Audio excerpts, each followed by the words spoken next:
بسم اللہ الرحمن الرحیم. پروگرام اختلاف رائے کے ساتھ میں ہوں افتخار قاضی.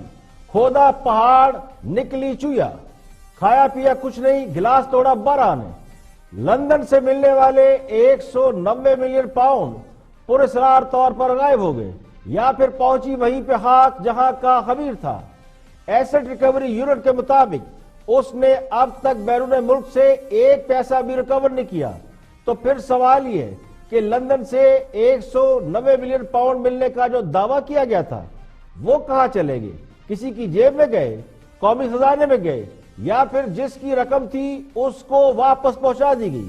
حکومت آج قومی اسمبلی میں اس کا مدلل جواب نہ دے سکی. جس رقم کے بارے میں دعویٰ کیا گیا کہ ملک ریاض سے، جو کہ بزنس ٹائکون ہے، ان کے احساسوں کے عوض، یعنی جو احساس بیرون ملک تھے، ان احساسوں کے عوض حکومت پاکستان یہ رقم واپس لا رہی ہے. قوم کو 190 ملین پاؤنڈ واپس لینے کی خبر دی گئی، اور یہ کہا گیا بارش کا پہلا قطرہ، اور یہ کہا گیا کہ لوٹی ہوئی رقم پاکستان واپس آنے لگی. پتا چلا رقم ایک بزنس ٹائکون کی ہے، جس سے انہوں نے لندن میں عالی شان عمارتیں خریدی، اثاثے بنائے.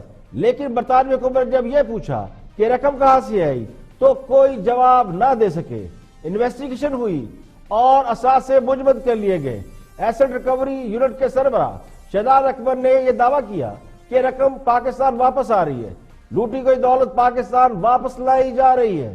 قوم کو بڑا اطمینان ہوا. لیکن جب آج قومی اسمبلی میں یہ سوال پوچھا گیا کہ بتایا جائے ایسٹ ریکور یونٹ نے اب تک کتنے پیسوں کی ریکوری کی ہے، تو جواب ملا کہ آج تک ایسٹ ریکوری یونٹ نے 1 بھی پیسہ ریکور نہیں کیا. تو پوچھا گیا 190 ملین پاؤنڈ کا کیا ہوا، لیکن اس کے بعد جواب تو نہیں آیا، ہنگامہ شروع ہو گیا. اب سوال یہ ہے کہ 190 ملین پاؤنڈ زمین کھا گئی یا آسمان نکل گیا؟ حکومت نے ایک بزنس ٹائکون کو اس کی رقم بازیاب کرانے کے لیے کیا صرف سہولت کاری کے فرائض انجام دیے، یا پھر یہ رقم سپریم کورٹ کی طرف سے عائد کیے جانے والے جرمانے کی مد میں جمع کرا دی گئی؟ تو کہنے والے تو یہ کہتے ہیں کہ اتنی بڑی رقم کی بازیابی پر تو منی لانڈرنگ کا مقدمہ بھی درج ہونا چاہیے تھا. اب سوال یہ ہے کہ حکومت پاکستان کی گارنٹی یا ڈیمانڈ پر برطانیہ نے وہ رقم ملک ریاض صاحب کو واپس نہیں کی، بلکہ حکومت پاکستان کے حوالے کی، اس لیے کہ پاکستان نے کلیم کیا تھا کہ یہ رقم پاکستان کی ہے، پاکستان سے لوٹی گئی ہے، اس لیے رقم حکومت کو دی جائے. تو قومی اسمبلی کے وقفہ سوالات میں آج جب یہ سوال پوچھا گیا کہ ایسٹ ریکوری یونٹ نے 15 ماہ میں کتنے پیسے وصول کیے، برآمدگی پر کیا خرچ آیا، وفاقی وزیر علی محمد نے جواب دیا کہ ایسٹ ریکوری یونٹ میں کوئی ریکوری نہیں ہوئی، لیکن کھایا پیا کچھ نہیں، گلاس توڑا 12 نے. 2018 اور 2019 میں بیرون ملک دوروں پر 22 ملین روپے خرچ کر دیے گئے.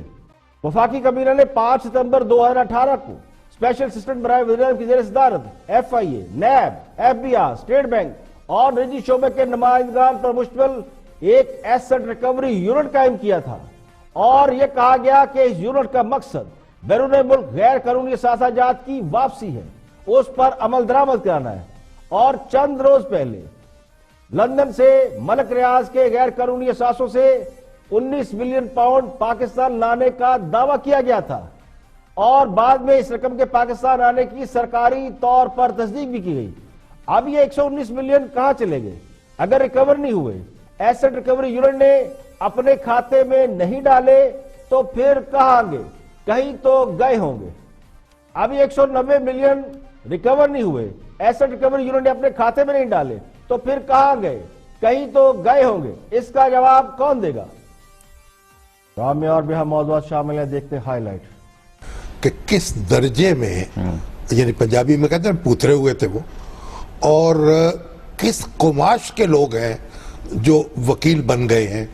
اب مجھے تو توقع تھی، آج تو ایک کمیٹی انہوں نے اناؤنس کی ہے جس میں بڑے بڑے سینئر لوگ بھی ہیں، جوائنٹ ایکشن کمیٹی. سوال یہ ہے کہ اعتداد احسن صاحب نے بھی بیان دیا اور شاباش دیتا ہوں پنجاب گورنمنٹ کو جس طرح انہوں نے ریسٹرین شو کیا ہے. آپ کو پتا ہے پچھلا جو سانیہ ماڈل ٹاؤن والا ہوا ہے کہ وہاں اسٹریٹ گولیاں چلتی پورے ملک میں یہ فساد پھیلتا. ایوان صاحب آپ کو بھی بتایا ہے ایسن بھوت صاحب نے کہ ہماری پولیس اتنی بہادر ہے کہ انہوں نے جن وکیلوں کا سب سن لے ذرا. ایوان صاحب اور یہ ایک بہت بڑا سوالیہ نشان ہے. ایک ڈیزائن کے تحت اپنے ہر مخالف کو کیچڑ اچھالو, اس کو چور بناؤ, الزام لگا دو اور ثبوت دینے کی باری چپ کر کے نیچے سے غائب ہو جائے, چونکہ مقصد گندا کرنا ہے لوگوں کو. الحمدللہ 3,200 ارب روپے کی ڈیولپمنٹ کا fund P S D P کا میرے ہاتھوں سے نکلا ہے. میں ایکسپلائٹ کیا گیا تھا. اس کے علاوہ ایک اور اہم بات یہ ہے کہ وزیر اطلاعات پنجاب نے کہا کہ وزیر اعلیٰ پنجاب آفیشیل میٹنگ کے لیے اسلام آباد گئے ہوئے تھے. اس دوران انہوں نے مجھے فون کیا. مجھے سی ایم صاحب کا فون آیا اسلام آباد سے, ڈائریکٹ اسلام آباد وہ میٹنگ میں گئے ہوئے تھے, اپنے ذاتی کوئی پکنک منانے نہیں گئے ہوئے تھے, وہاں پہ اپنی آفیشیل ذمہ داریاں پوری کرنے گئے ہوئے تھے. وہاں سے مجھے فون آتا ہے اور راجہ بشارت صاحب کو کہ فوری طور پہ چیزوں کو مینیج کرو.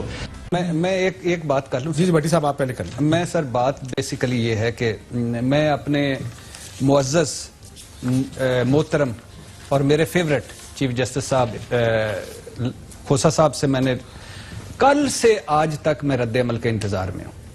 چیف جسٹس صاحب یوسف رضا گیلانی صاحب نے ایک حکم نہ مانا, یوسف رضا گیلانی صاحب نااہل ہو گئے, وزارت عظمیٰ چلی گئی. دانیال, نہال, طلال, گفتگو زبانی کلامی. اور سان ہے پی آئی سی کے مرکزی ملزم کی گرفتاری کے لیے پولیس کے چھاپے. وزیر اعظم کے بھانجے حسان نیازی کی گرفتاری کے لیے ان کے گھر پر چھاپے مارے گئے. سان ہے پی آئی سی کے بعد وکلا اور ڈاکٹر ہڑتال پر ہیں. پی آئی سی میں ڈاکٹر ڈیوٹی پر نہیں آئے, جبکہ وکلا نے عدالتوں کا بائیکاٹ کر دیا. وکلا کی جانب سے گرفتار ہونے والے وکلا پر پولیس تشدد کا الزام لگایا گیا ہے. وکلا کی ضمانت کے لیے جسٹس محمد انوار الحق پنو نے لاہور ہائی کورٹ میں دائر درخواست کی سماعت کرنے سے انکار کر دیا. پولیس نے لاہور ہائی کورٹ میں وکلا کے خلاف انسداد دہشتگردی دفعات کے تحت مقدمات درج ہونے کی رپورٹ پیش کی. جسٹس محمد انوار الحق پنو نے کیس کی سماعت سے معذرت کرتے ہوئے file chief justice Lahore high court کو بھیج دی, جس کے بعد یہ بینچ ٹوٹ گیا. Chief justice Lahore high court نے نیا بینچ تشکیل دے دیا ہے, جس کے بعد آج ہی یہ بینچ وکلا کی ضمانت کے حوالے سے درخواست کی سماعت کرے گا. دوسری جانب وکلا جوائنٹ ایکشن کمیٹی نے جسٹس مظہر علی نقوی سے عدالتی امور بند کرنے کی استدعا کی. مظہر علی نقوی نے کہا کہ عدالت اپنا کام کرے گی, یہ میری ذمہ داری ہے. سینئر اور نوجوان وکلا گلدستے لے کر پی آئی سی جائیں, وکلا ڈاکٹر سے گلے مل کر معاملہ ختم کریں. جوائنٹ ایکشن کمیٹی نے استدعا کی کہ پیش نہ ہونے والے وکلا کے مقدمات عدم پیروی پر خارج نہ کیے جائیں, جس پر جسٹس مظہر علی نقوی نے کہا کوئی وکیل پیش ہونا چاہتا ہے یا نہیں ہونا چاہتا, اس کی اپنی مرضی ہے. مقدمات عدم پیروی پر خارج نہیں کیے جائیں گے. پاکستان بار کونسل اور وکلا جوائنٹ ایکشن کمیٹی کی کال پر وکلا کی ملک بھر میں ہڑتال جاری ہے. وکلا نے عدالتوں کا بائیکاٹ کیا ہوا ہے. عدالتوں میں کیس کال ہوئے لیکن وکیل عدالتوں میں پیش نہیں ہو رہے, جس کے بعد بہت سے مقدمات کی سماعت آئندہ تاریخوں تک ملتوی کر دی ہے. اطلاعات یہ ہے کہ ایک روز کے تعطل کے بعد پنجاب انسٹیٹیوٹ آف کارڈیالوجی کی او پی ڈی کو تو ایکٹیو کر دیا گیا ہے. ایم ایس ڈاکٹر امیر الدین کے مطابق آؤٹ ڈور میں ادویات کی فراہمی اور معمول کا چیک اپ کیا جا رہا ہے, جس کے بعد ایمرجنسی میں بھی کام شروع کر دیا جائے گا. دوسری طرف پولیس نے وزیر عمران خان کے بھانجے حسان نیازی کی گرفتاری کے لیے ان کے گھر پر چھاپا مارا, لیکن حسان نیازی گرفتار نہ ہو سکے. حسان نیازی گھر پر موجود نہیں تھی. پولیس کے مطابق ریس کورس میں وکیل حسان نیازی کے گھر پر چھاپا مارا گیا. پولیس کہتی ہے کہ حسان نیازی کی گرفتاری کے لیے جدید ٹیکنالوجی کا استعمال کیا جا رہا ہے. یہاں پہ لیں گے ایک بریک, اور بریک کے بعد واپس آئیں گے اور بھی ہم موضوعات آپ کے ساتھ شیئر کریں گے. ہمارے ساتھ رہیے. ویلکم بیک, آپ دیکھ رہے ہیں پروگرام اختلاف رائے اور میں افتخار کاظمی. بریک کے بعد حاضر خدمت ہے. آگے بڑھتے ہیں اور یہ معاملہ بڑا سنجیدہ ہوتا جا رہا ہے. پی آئی سی میں جو اٹیک ہوا وکیلوں کا اور ڈاکٹروں کا جو جھگڑا ہوا, اس معاملے کے اوپر مجیب الرحمان شامی اپنا نقطہ نظر دے رہے ہیں. وکلا ہڑتال پہ ہیں. شامی صاحب کیا فرماتے ہیں, واچ دس. کہ کس درجے میں یعنی پنجابی میں کہتے ہیں پوترے ہوئے تھے وہ, اور کس قماش کے لوگ ہیں جو وکیل بن گئے ہیں. اب مجھے تو توقع تھی, آج تو ایک کمیٹی انہوں نے اناؤنس کی ہے